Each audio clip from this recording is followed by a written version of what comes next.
Last night in Kabul, the United States ended 20 years of war in Afghanistan, the longest war in American history. We completed one of the biggest airlifts in history, with more than 120,000 people evacuated to safety. That number is more than double what most experts thought were possible. No nation has ever done anything like it in all of history. Only the United States had the capacity and the will and the ability to do it, and we did it today.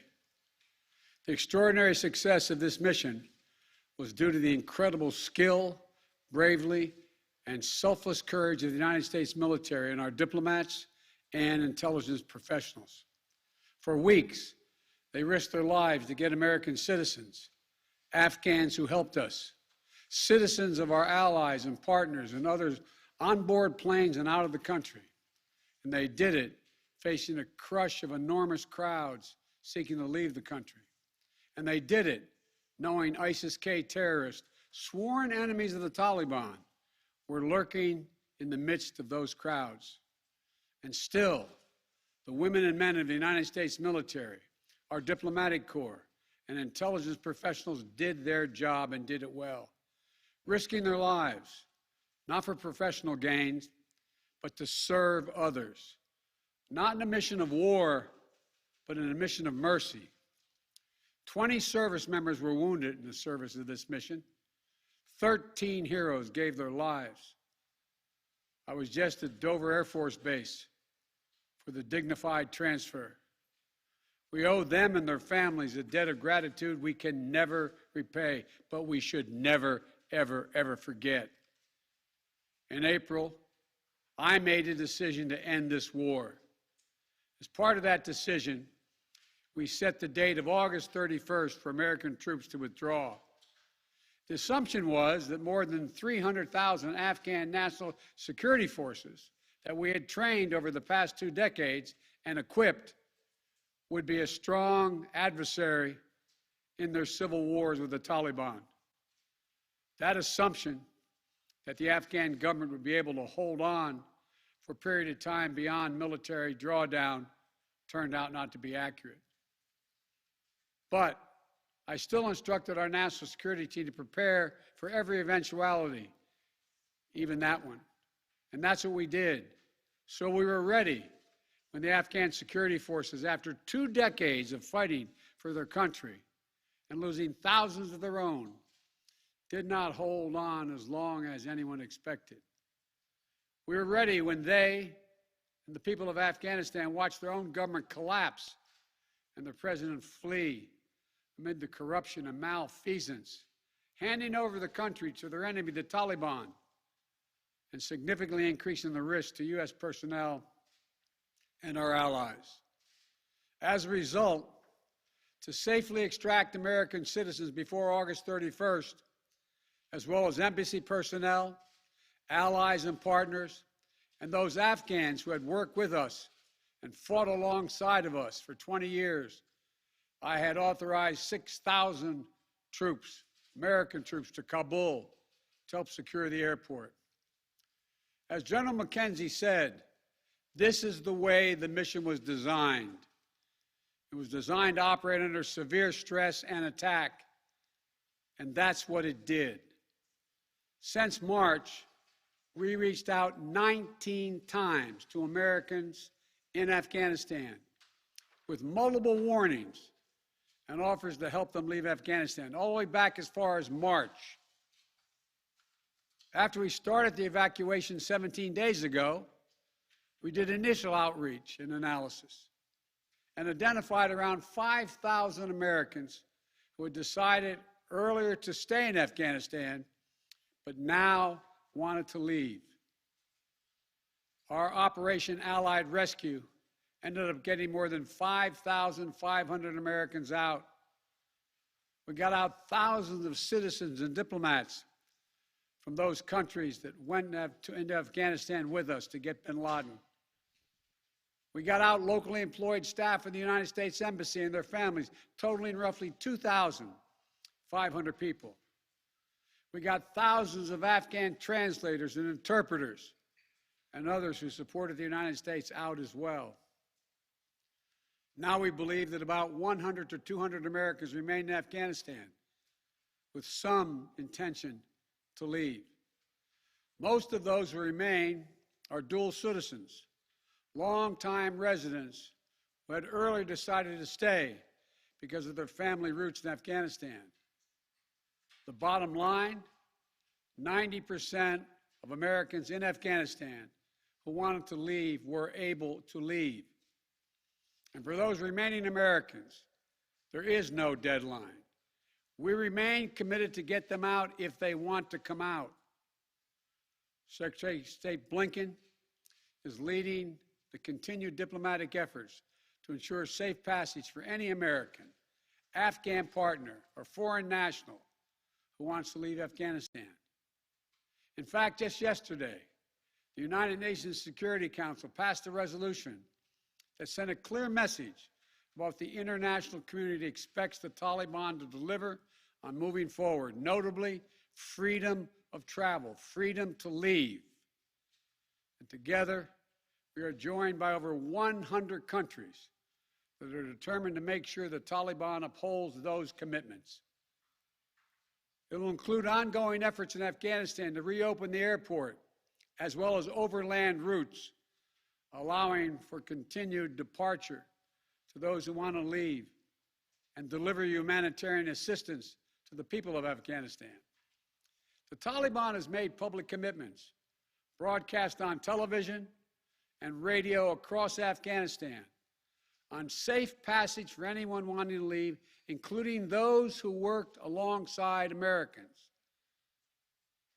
We don't take them by their word alone, but by their actions.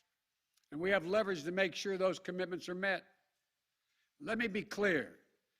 Leaving August the 31st is not due to an arbitrary deadline.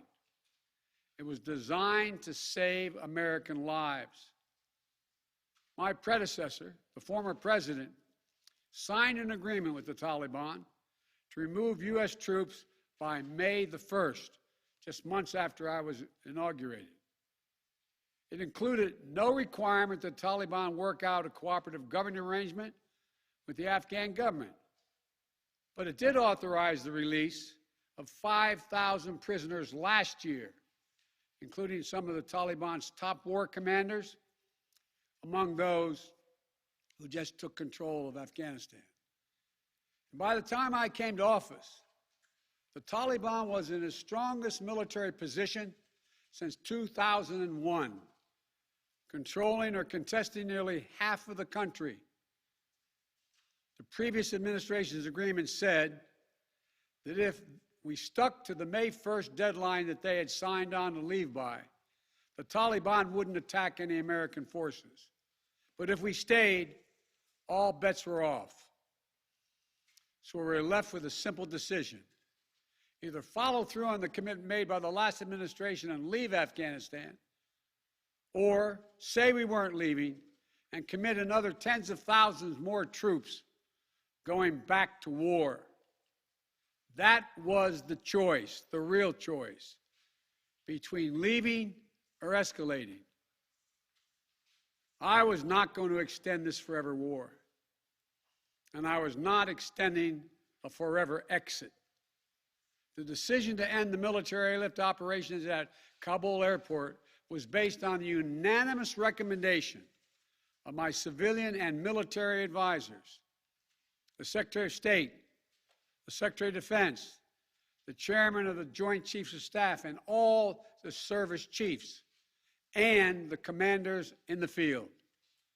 Their recommendation was that the safest way to secure the passage of the remaining Americans and others out of the country was not to continue with 6,000 troops on the ground in harm's way in Kabul, but rather to get them out through non-military means.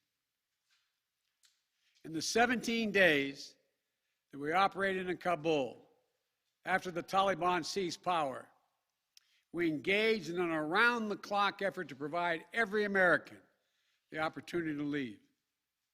Our State Department was working 24/7, contacting and talking and in some cases walking Americans into the airport. Again, more than 5,500 Americans were airlifted out. And for those who remain, we will make arrangements to get them out if they so choose. As for the Afghans, we and our partners have airlifted 100,000 of them. No country in history has done more to airlift out the residents of another country than we have done. We will continue to work to help more people leave the country who are at risk. And we're far from done. For now, I urge all Americans to join me in grateful prayer for our troops and diplomats and intelligence officers who carried out this mission of mercy in Kabul and at tremendous risk with such unparalleled results. An airlift that evacuated tens of thousands, to a network of volunteers and veterans who helped identify those needing evacuation, guide them to the airport, and provided them for their support along the way. We're going to continue to need their help. We need your help, and I'm looking forward to meeting with you. And to everyone who is now offering or who will offer to welcome Afghan allies to their homes around the world, including in America, we thank you. I take responsibility for the decision. Now some say we should have started mass evacuation sooner. And couldn't this have been done in a more orderly manner? I respectfully disagree. Imagine if we'd begun evacuations in June or July, bringing in thousands of American troops and evacuating more than 120,000 people in the middle of a civil war. There still would have been a rush to the airport, a breakdown in confidence and control of the government, and it still would have been a very difficult and dangerous mission. The bottom line is there is no evacuation from the end of a war that you can run without the kinds of complexities, challenges, and threats we faced. None. There are those who would say we should have stayed indefinitely for years on end. They ask, why don't we just keep doing what we were doing? Why do we have to change anything? The fact is, everything had changed. My predecessor had made a deal with the Taliban. When I came into office, we faced a deadline, May 1. The Taliban onslaught was coming. We faced one of two choices: follow the agreement of the previous administration and extend to have more time for people to get out, or send in thousands of more troops and escalate the war. To those asking for a third decade of war in Afghanistan, I ask, what is the vital national interest? In my view, we only have one: to make sure Afghanistan can never be used again to launch an attack on our homeland. Remember why we went to Afghanistan in the first place? Because we were attacked by Osama bin Laden and al-Qaeda on September 11th, 2001. And they were based in Afghanistan. We delivered justice to bin Laden on May 2nd, 2011, over a decade ago. Al-Qaeda was decimated. I respectfully suggest you ask yourself this question. If we'd been attacked on September 11, 2001, from Yemen instead of Afghanistan, would we have ever gone to war in Afghanistan? Even though the Taliban controlled Afghanistan in the year 2001?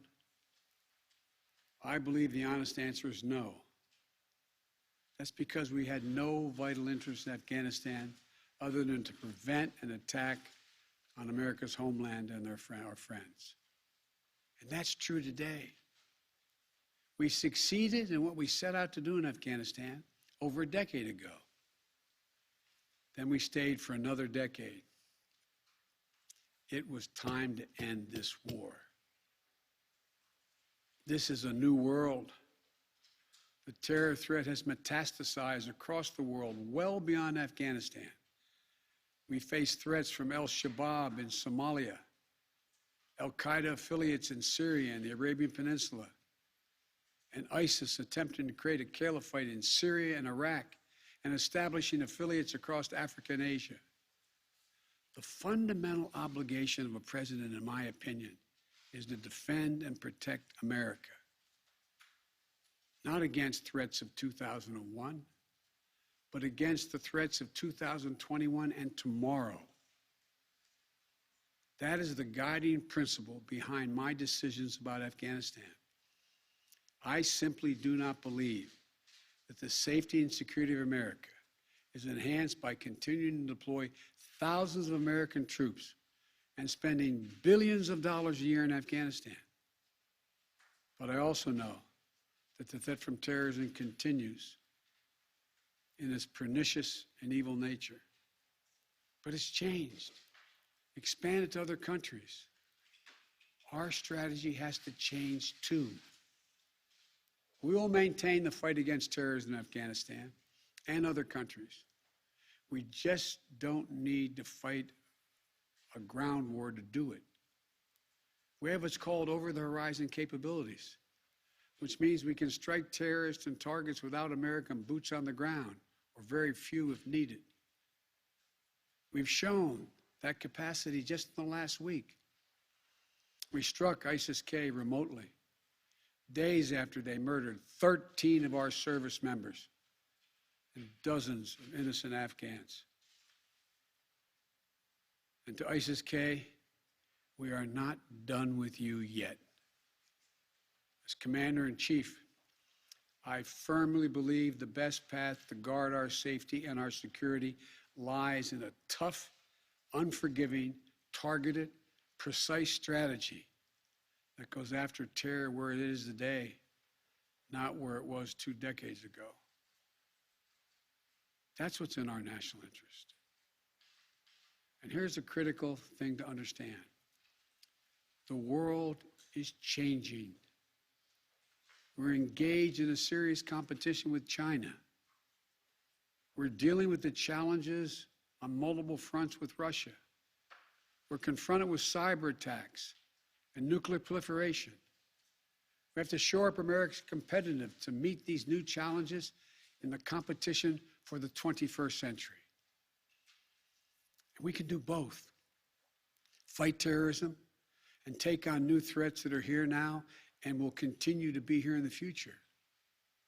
And there's nothing China or Russia would rather have, would want more in this competition in the United States to be bogged down another decade in Afghanistan. As we turn the page on the foreign policy that has guided our nation the last 2 decades, we've got to learn from our mistakes. To me, there are 2 that are paramount. First, we must set missions with clear, achievable goals, not ones we'll never reach. And second, we must stay clearly focused on the fundamental national security interest of the United States of America. This decision about Afghanistan is not just about Afghanistan. It's about ending an era of major military operations to remake other countries. We saw a mission of counterterrorism in Afghanistan, getting the terrorists and stopping attacks, morph into a counterinsurgency, nation building, trying to create a democratic, cohesive, and united Afghanistan, something that has never been done over many centuries of Afghan history. Moving on from that mindset, and those kind of large-scale troop deployments will make us stronger and more effective and safer at home. And for anyone who gets the wrong idea, let me say clearly, to those who wish America harm, To those who engage in terrorism against us or our allies, know this: the United States will never rest. We will not forgive. We will not forget. We will hunt you down to the ends of the earth, and you will pay the ultimate price. And let me be clear. We'll continue to support the Afghan people through diplomacy, international influence, and humanitarian aid. We'll continue to push for regional diplomacy engagement to prevent violence and instability. We'll continue to speak out for the basic rights of the Afghan people, especially women and girls, as we speak out for women and girls all around the globe. And I've been clear that human rights will be the center of our foreign policy. But the way to do that is not through endless military deployments, but through diplomacy, economic tools, and rallying the rest of the world for support. My fellow Americans, the war in Afghanistan is now over. I'm the fourth president who has faced the issue of whether and when to end this war. When I was running for president, I made a commitment to the American people that I would end this war. And today, I've honored that commitment. It was time to be honest with the American people again. We no longer had a clear purpose in an open-ended mission in Afghanistan. After 20 years of war in Afghanistan, I refused to send another generation of America's sons and daughters to fight a war that should have ended long ago. After more than $2 trillion spent in Afghanistan, a cost that researchers at Brown University estimated would be over $300 million a day for 20 years in Afghanistan, for 2 decades. Yes, the American people should hear this: $300 million a day for 2 decades. If you take the number of 1 trillion, as many say, that's still $150 million a day for 2 decades. What have we lost as a consequence in terms of opportunities? I refuse to continue a war that was no longer in the service of the vital national interests of our people. And most of all, after 800,000 Americans serving in Afghanistan, I've traveled that whole country, brave and honorable service. After 20,744 American servicemen and women injured, and the loss of 2,461 American personnel, including 13 lives lost just this week, I refuse to open another decade of warfare in Afghanistan.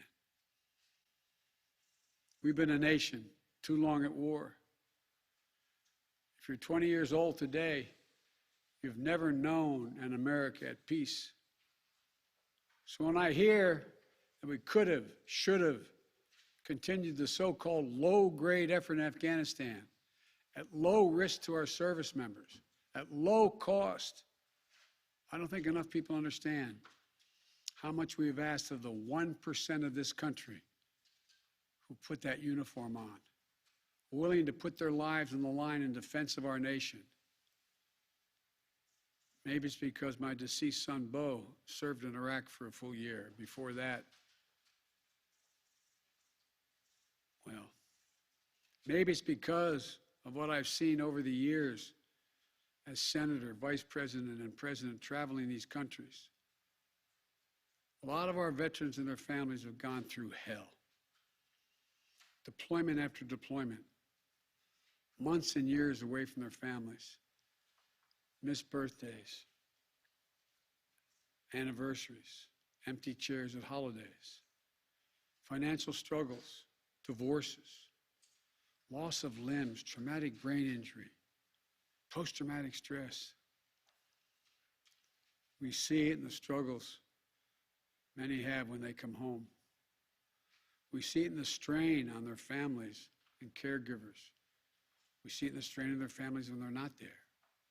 We see it in the grief borne by their survivors. The cost of war they will carry with them their whole lives.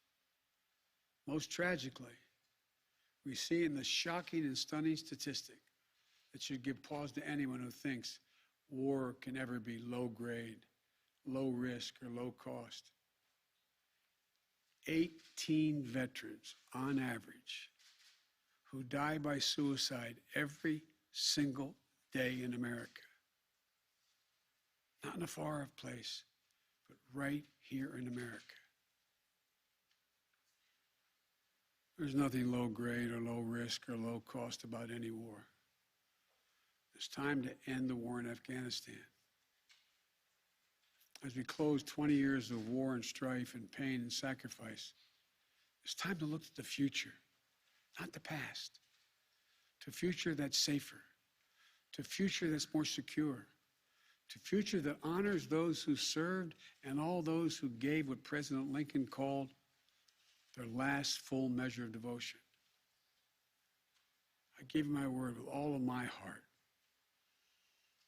I believe this is the right decision, a wise decision, and the best decision for America. Thank you. Thank you, and may God bless you all, and may God protect our troops.